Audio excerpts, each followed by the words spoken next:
అన్నామలై స్వామి చెల్లపెరుమాళ్ ఒక సాధారణ రైతు కుటుంబంలో జన్మించారు. ఆయన తండ్రి గారు కుమారుని జాతక చక్రం వేయించగా ఆయన సన్యాసి అవుతారని, కుటుంబ జీవనం గడపరని చెప్పారు. దానితో ఆ తండ్రి కుమారుని చదివిస్తే ఆధ్యాత్మికత పట్ల ఆసక్తి పెరుగుతుందని భావించి బడికి పంపకుండా తనతో పాటుగా పొలానికి తీసుకువెళ్ళేవారు. భగవంతుని నిర్ణయానికి ఎదురీదడం మానవ మాతృలకు సాధ్యమా?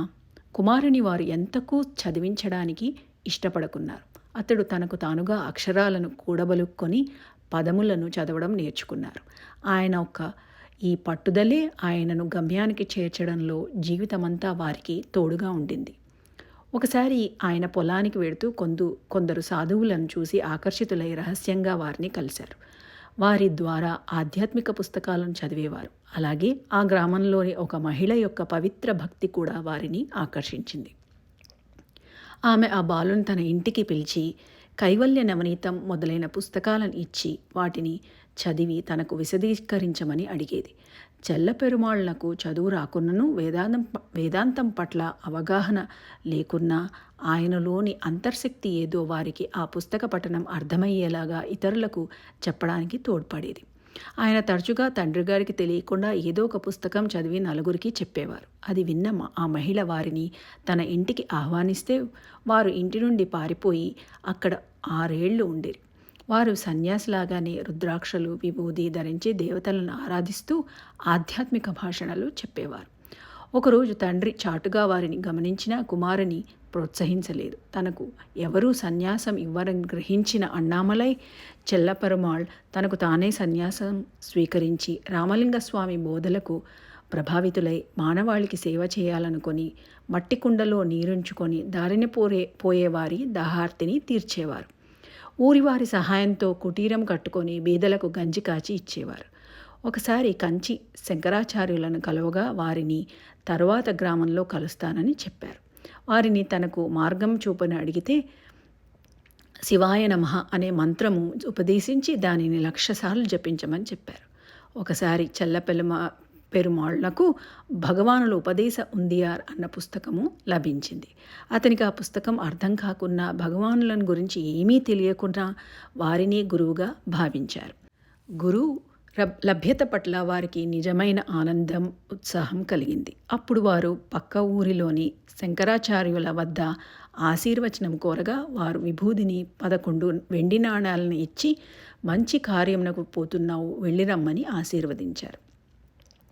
1923వ సంవత్సరంలో 23 ఏళ్ల చెల్లపెరుమాళ్ అన్నామలై చేరారు. ముందుగా వారు శేషాద్రిస్వామి వారిని కలవడం తటస్థించింది. చెల్లపెరుమాళ్ గుంపులో నుంచి దూరి స్వామిని దర్శించడానికి ముందుకు వెళ్ళేసరికి స్వామి వారిని మూర్ఖంగా ఎందుకు వచ్చావు, అరుణాచలంలో ఏముందని వచ్చావు అని తిట్టారు. భయపడి పెరుమాళ్ వెళ్ళిపోయేటంతలో అక్కడున్న భక్తి సముదాయము వారితో అవి నీకు ఆశీర్వచనాలు, నీవెంత గొప్పవాడివి, ఇక్కడకు వచ్చిన నీ ఆశయం నెరవేరుతోంది అని చెప్పారు. ఆ విధంగా ఆ బాలుడు శేషాద్రి స్వామి వారి ఆశీర్వాద బలంతో రమణాశ్రమంలోకి అడుగుపెట్టారు. చెల్లపెరుమాళ్ ఆశ్రమం చేరేసరికి భగవాన్ వారికి స్వప్న దర్శనం ఇచ్చిన విధంగానే కొండ దిగి కాళ్ళు కడుక్కొని పాత హాలునకు వెళ్తున్నారు. పెరుమాళ్ వారిని అనుసరించి హాలుకు చేరి తాను ఒక్కరే అక్కడ ఉండడం చూచి భావోద్రేకులై వారికి సాష్టాంగ నమస్కారం చేసి తాను తెచ్చిన ఎండు ద్రాక్షలను వారి ముందుంచారు. అప్పుడు భగవాన్ వారిని కరుణతో దాదాపు 15 నిమిషాలు చూచి ద్రాక్షలను తిన్నారు.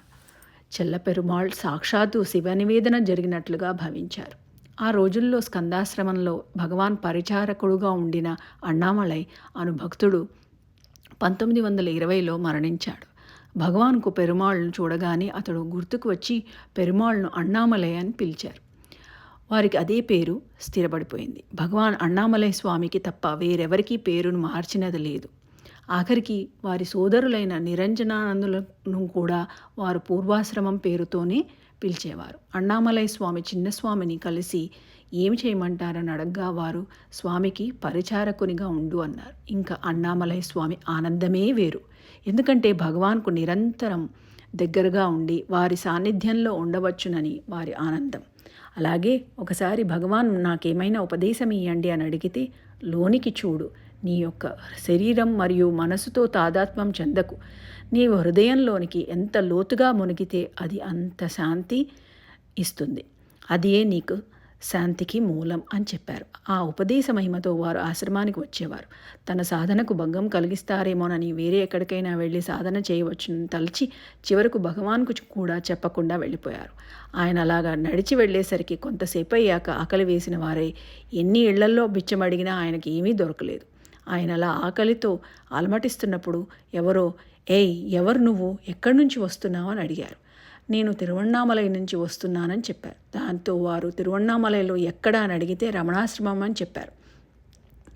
రమణాశ్రమం వదిలి ఇక్కడికి వచ్చి ఈ అవస్థ పడడం ఎందుకు? మూర్ఖత్వం కాదా? తిరిగి అక్కడికే వెళ్ళమన్నారు. ఆ మాటలు విని ఆయన భగవాన్ వద్దకే వెళ్ళడానికి కొన్నంతనే ఆయనకు అనుకూలంగా భోజనం దొరికి రైల్లో టికెట్ గురించి ఏ ఇబ్బంది లేకుండా భగవాన్ చెంత చేరారట. వారు భగవాన్ పాదములపై పడి మన్నించమని కోరగా భగవాన్, "నీవు ఎక్కడికి పోవద్దు, ఇక్కడే ఉండమన్నారు." ఇదే కదా పూలినోట మాంసపు ముక్క చిక్కడమంటే. సాక్షాత్ భగవాన్ లాంటి గురువు శిష్యుడిని వదులుతారా? ఒకరోజు అన్నామలై స్వామి భగవాన్ను ఏం చేయమంటారని అడిగితే వారు నీళ్ల ట్యాంకు వద్ద గోడ కడుతున్నారు, వెళ్ళి మేస్త్రి ఏం చేస్తున్నాడో అడిగి రమ్మన్నారు. అన్నామలై స్వామి వెళ్ళి అడిగితే ఆ మేస్త్రి గోడ కడుతున్నానని చెప్పాడు. ఆ విషయం భగవాన్కు చెప్తే మళ్ళీ చూసి రమ్మని అలాగ 5-6 సార్లు పంపించారు. ఆ మేస్త్రి కోపంతో, "మూర్ఖుడా, కనిపించడం లేదా? తెలియకుండా అడుగుతున్నావా?" అని అరిచేసరికి అన్నామలై స్వామికి స్ఫురణకు వచ్చింది. అయ్యో, భగవాన్ నన్ను ఎందుకు అన్నిసార్లు పంపి ఉంటారు? వారు నాకు ఏదో అతి కష్టమైన పనిని ఇవ్వబోతుండవచ్చు, లేదా ఈ పనులను పర్యవేక్షించమని అనవచ్చు అని తలిచారు. వారు తలచినట్టే అన్నామలై స్వామికి ఒకరి వల్ల సాధ్యం కానివైన బహు కష్టమైన నిర్మాణపు పనులు అప్పగించబడ్డాయి. అలాగే ఒకదాని తర్వాత ఒకటిగా ఎన్నో నిర్మాణపు పనులు చేశారు. వారు మండు టెండలో చెమట కక్కుతూ పనిచేస్తున్నప్పుడు సున్నం బట్టీలో సున్నం తయారీ అప్పుడు విపరీతమైన వేడి ఉండేది. అందరూ ఆయనను ఎగతాళి చేసేవారు. కానీ భగవాన్ పనిని గమనించడానికి వచ్చినప్పుడు మాత్రం అన్నామలై స్వామి ఆ కష్టమంతటినీ మర్చిపోయేవారు. భగవాన్ వారిని, "అన్నామల, నీవు దేహము కాదు. నీవు ఏ పని చేసినా నీవు శుద్ధ చైతన్యంలో స్థిరంగా ఉండు. ఈ మనసు దేహము ఏమీ కాదు. నీవు సర్వవ్యాప్తివి. ఎప్పటికీ ఆ ఎరుకలోనే ఉండు" అని చెప్పేవారు. అంతేకాదు, అన్నామలై స్వామి యొక్క ప్రారబ్ధాన్ని కడిగి వారిని తీర్చిదిద్దడానికి అప్పగించినవే ఈ పనులు. అవి సామాన్యమైన నిర్మాణాలు కావు.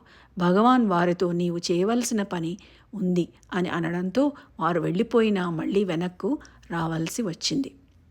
అన్నామలై స్వామి ఇతరుల వ్యాఖ్యల వల్ల బాధపడినప్పటికీ భగవాన్ వారిని, "నీవు ఈ దేహం కాదు, అనంత చైతన్యమని" గుర్తు చేసి వారి మనసును తిప్పెడివారు. భగవాన్ యొక్క ఈ బోధనలే అన్నామలై స్వామి చాలా శ్రద్ధగా పట్టుకొని విమర్శలకు, గురువు అనుగ్రహానికి మధ్య ఘర్షణలో ముందుకు వెళ్ళారు.